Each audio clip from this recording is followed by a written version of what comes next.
Arrivé à 13 h au tribunal de grande instance de Paris, situé au 5-7 rue des Italiens dans le 9e arrondissement de la capitale française, le cinéaste et acteur Sidiki Bakaba a comparu ce jour, mercredi 6 juillet 2016, devant la juge d'instruction Emmanuelle Ducat pour répondre à une plainte de l'État de Côte d'Ivoire pour les motifs suivants: meurtre, menace de mort, complicité, violence, voie de fait et atteinte à la liberté individuelle. Fait commis en avril 2011 à la fin de la crise post-électorale.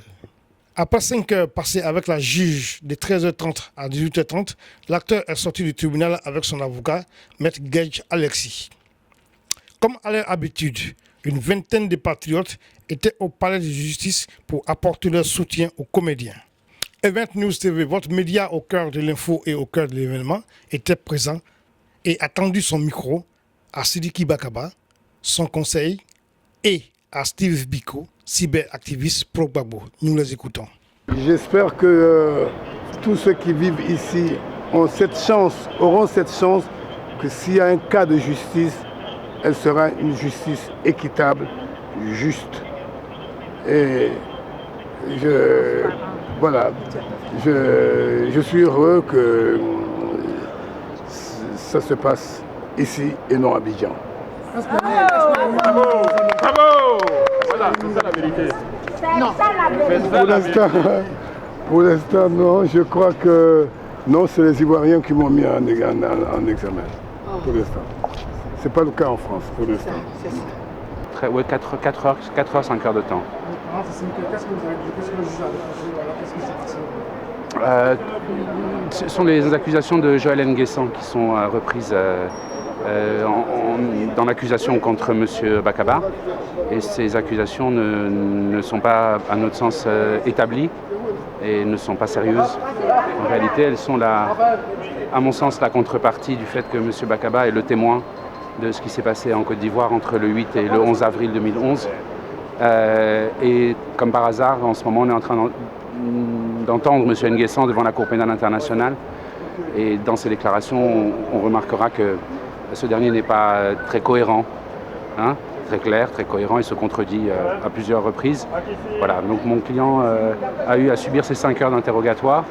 Il a quand même déposé plainte contre les forces FRCI, contre le rôle joué par l'armée française entre le 8 et le 11 avril.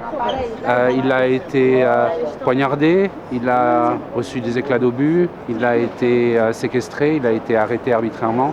Ce sont des faits de nature criminelle. Et j'aimerais que les juges d'instruction français se rendent en Côte d'Ivoire pour enquêter, pour interroger le chef de l'armée, pour savoir qui était présent le jour du 8 avril 2011 à la résidence présidentielle, qui était présent le 11 avril surtout, c'est le jour où les faits se sont passés, parce que ceux qui étaient des rebelles et qui sont devenus les FRCI ont un chef, et ils ont un chef militaire, ils ont un chef suprême, et on pourrait l'interroger pour savoir qui était responsable des exactions qui ont été commises, et cette fois-ci, non pas par Laurent Gbagbo, mais par le président Ouattara et ses hommes. Merci.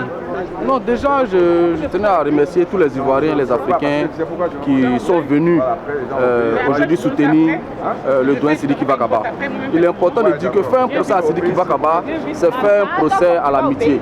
Faire un procès à Sidiki Bakaba, c'est faire un procès à la fidélité. Faire un procès à Sidiki Bakaba, c'est faire un procès à l'amour que les citoyens ivoiriens ont pour la Côte d'Ivoire. Donc aujourd'hui, ce n'est pas Sidiki Bakaba qui est en jugement.